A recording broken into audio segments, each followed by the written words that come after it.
Pocas personas tienen la grandeza para cambiar el curso de la historia, pero cada uno de nosotros podemos cambiar una pequeña parte de los acontecimientos, y conjuntamente todos esos pequeños actos escribirán la historia de nuestra generación. Con esta frase de Robert Kennedy quiero daros la bienvenida y durante los siguientes 10 minutos quisiera compartir con todos vosotros unas reflexiones sobre el estado del emprendimiento y la innovación social en la crisis del COVID, pero sobre todo en la construcción del mundo post-COVID y del potencial que ello conlleva. Soy Alexandra Michans, directora de Ashoka España, organización líder global en emprendimiento social, y para mí es un verdadero placer acompañaros a todos hoy. ¿Y por qué decimos que estamos ante una época sin precedentes? Esto es principalmente por la convergencia de 3 crisis, no solo la sanitaria, sino también la económica y la medioambiental. Esto ofrece cierta unanimidad o consenso en torno a los grandes retos que como sociedad debemos comprometernos y sobre todo cuál es la agenda nacional de prioridades. Hablamos del fortalecimiento del sistema de salud, evidentemente, pero también de la reactivación de la economía y con ello del empleo, de la lucha en contra de la desinformación o del futuro y la redefinición de la educación, ¿no?, desde su esencia. Y por primera vez en mucho tiempo lo importante y lo urgente convergen. Aquello que muchas personas en el sector social llevan años promoviendo como cambios de paradigmas importantes, ahora de repente son urgentes para muchos de nosotros, ¿no? Y por tanto ahí hay una oportunidad de acción y de impacto enorme. En este contexto excepcional hay una figura que resalta por su capacidad de adaptarse y de crear ese futuro, y esa es la figura del emprendedor social. Y por emprendedor social entendemos toda aquella persona que persigue resolver un problema social y lo hace de manera totalmente innovadora, de manera sostenible y escalable y replicable a otras partes del mundo. Y en ese contexto el emprendedor social se ha erigido como una figura clave, ¿no?, en la salida de esta crisis. Estamos viendo muchas iniciativas promovidas por emprendedores sociales que están enfocadas en construir resiliencia en colectivos donde otras personas solo ven vulnerabilidad, ¿no? Y es cierto que hay una extrema vulnerabilidad en algunos de los colectivos que voy a mencionaros ahora, pero también en esos colectivos hay una potencialidad de cambio total, ¿no? Y estos emprendedores ven en esas personas a verdaderos agentes de cambio. Y en ese sentido me gustaría daros ejemplos muy concretos de emprendedores sociales y sus soluciones en España en la lucha de retos como el reto sanitario, la inclusión y la accesibilidad, la participación ciudadana y la lucha en contra de la desinformación y el futuro de la educación. Y por tanto, durante los siguientes minutos, permitidme aterrizar en ejemplos concretos que creo que no solo os pueden traer esperanza, sino también posibilidades de colaboración que creo que son tan importantes ahora.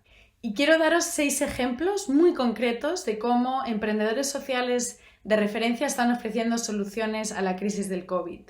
En el mundo de la crisis sanitaria, desde el movimiento Coronavirus Makers, David Cuartís y María Almazán están coordinando a una red de más de 15.000 ingenieros y técnicos voluntarios para hacer frente a la falta de material sanitario a través de la impresión 3D.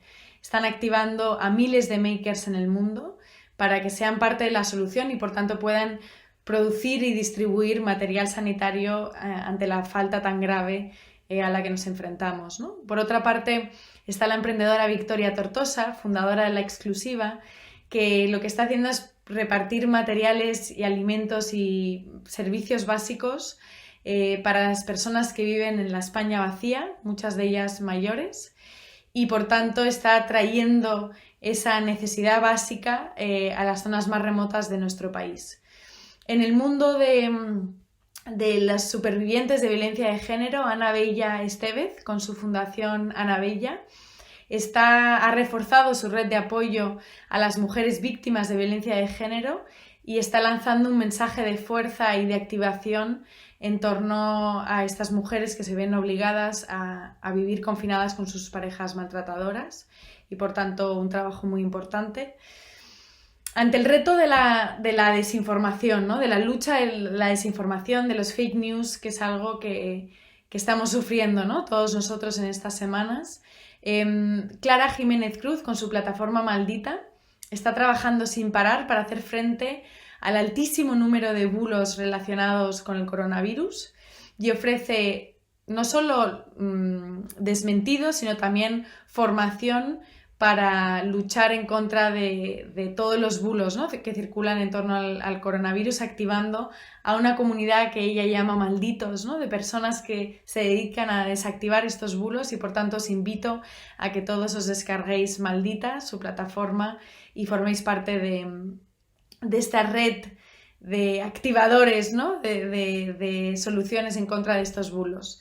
También vemos proyectos muy ilusionantes como el de José Mari Luzárraga y Pablo Santaeufemia, que han creado Youth in Charge, que es una plataforma que pretende hacer una llamada masiva y global a jóvenes de entre 9 y 35 años que están comprometidos con liderar soluciones en torno a la crisis del COVID. Plataforma también que os invito a investigar y a formar parte. Y finalmente, en el reto de la educación, encontramos a alguien como Carmen Pellicer, que con la Fundación Trilema está elaborando ciclos de formaciones y compartiendo material para seguir apoyando a ese ejército asistencial de personas que se quieren formar para acompañar a más de 25.000 ancianos que necesitan apoyo en la crisis del COVID. Estos simplemente son 6 ejemplos que nos traen mucha esperanza y optimismo y sobre todo ganas de contribuir, de 6 soluciones innovadoras a la crisis del COVID, y os invito a que forméis parte de todas ellas. Es evidente pensar que estamos ante una de las mayores experiencias formativas de la humanidad, y por tanto creo que nuestro compromiso ha de ser con el aprendizaje, ¿no?, en todo momento. Y en ese sentido me gustaría compartir con vosotros algunos de los aprendizajes que estamos viviendo en las últimas semanas en torno al futuro de la innovación y el emprendimiento social en España y en el mundo. Por una parte, entendemos que la respuesta es y debe ser comunitaria y colectiva, que la construcción de resiliencia en torno a estas comunidades solo se puede hacer a través de la colaboración con ellos y con otros agentes principales del sector. La fragilidad y la vulnerabilidad a la que como seres humanos nos enfrentamos son evidentes, y por tanto gran parte de las soluciones a estos retos han de ser enfocadas en construir la resiliencia y en fortalecer alguna de estas dimensiones. Otro aprendizaje muy importante es en la importancia de desarrollar iniciativas o soluciones que activen al ciudadano como multiplicador de cambio. Ahí va el punto que compartí antes con vosotros, ¿no?, donde unas personas ven vulnerabilidad, otros ven resiliencia y capacidad de superación.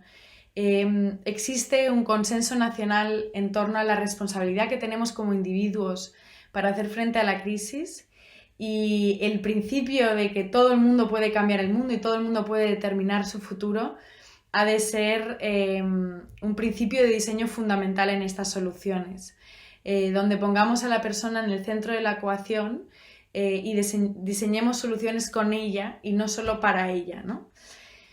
Otro aprendizaje importante es que debemos enfocarnos en desarrollar soluciones innovadoras en torno a la creación de identidades, ¿no? Hemos visto una ola de solidaridad enorme en la ciudadanía y de cómo muchas personas se activaban, ¿no?, como solucionadores de retos, y por tanto creo que hay una gran oportunidad en torno a construir narrativas que afiancen esta nueva identidad y de que no solo sea algo pasajero, ¿no?, una ola emocional de solidaridad, sino que sea un proceso de reflexión y de identidad individual que haya llegado para quedarse, ¿no?, de alguna manera.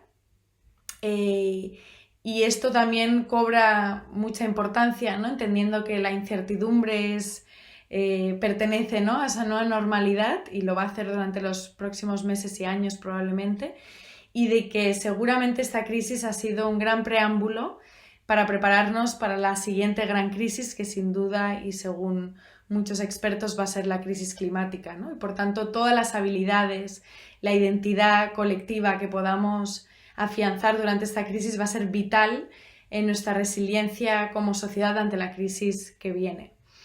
Otro aprendizaje importante ha sido la de activar a la juventud, ¿no? La de activar la energía y el talento que tienen los jóvenes para hacer frente a la crisis.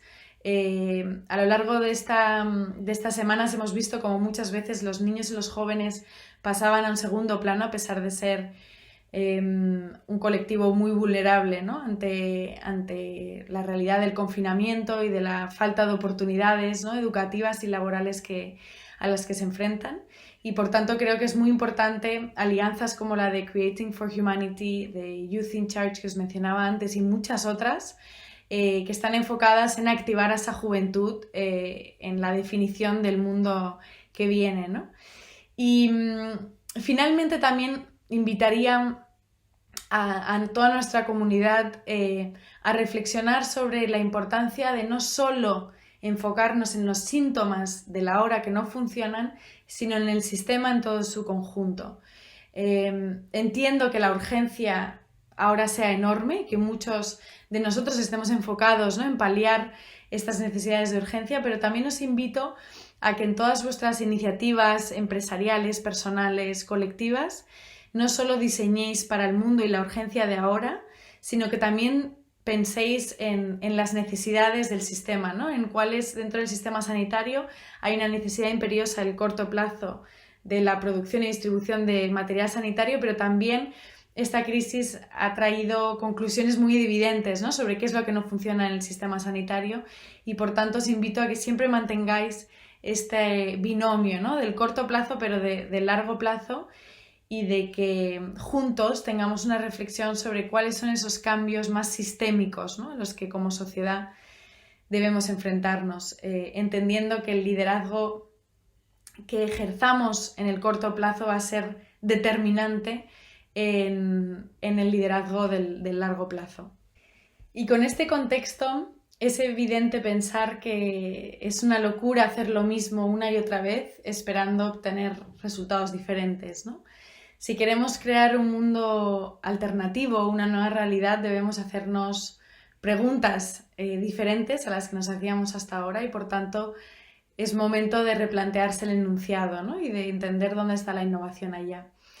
Verdaderamente creo que el título de esta conversación, Volver al pasado, cambiar el sistema, es la disyuntiva a la que nos enfrentamos.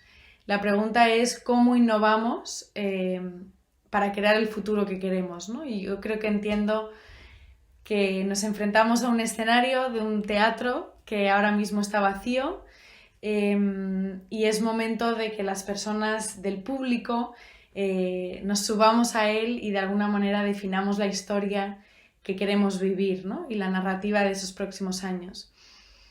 Y con ello me gustaría acabar con una reflexión de una frase que he estado escuchando mucho en las últimas semanas, que hablan del cuando todo esto acabe, ¿no? Cuando todo esto acabe volveremos a la normalidad, crearemos una nueva normalidad, cuál va a ser el rol de la ciudadanía, de las personas en la definición de este futuro.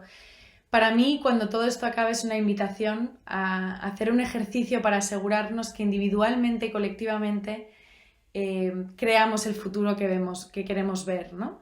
Y ahí os invito a hacer un ejercicio final, práctico, individual, anónimo, para que podamos todos sumarnos a esta reflexión conjunta en el que os hago 5 preguntas. 5 preguntas que si queréis podéis apuntar, pero que la reflexión y profundización depende de vosotros y que creo que nos puede ofrecer un mapa sobre ese futuro mundo que queremos ver y por tanto tenemos que construir conjuntamente.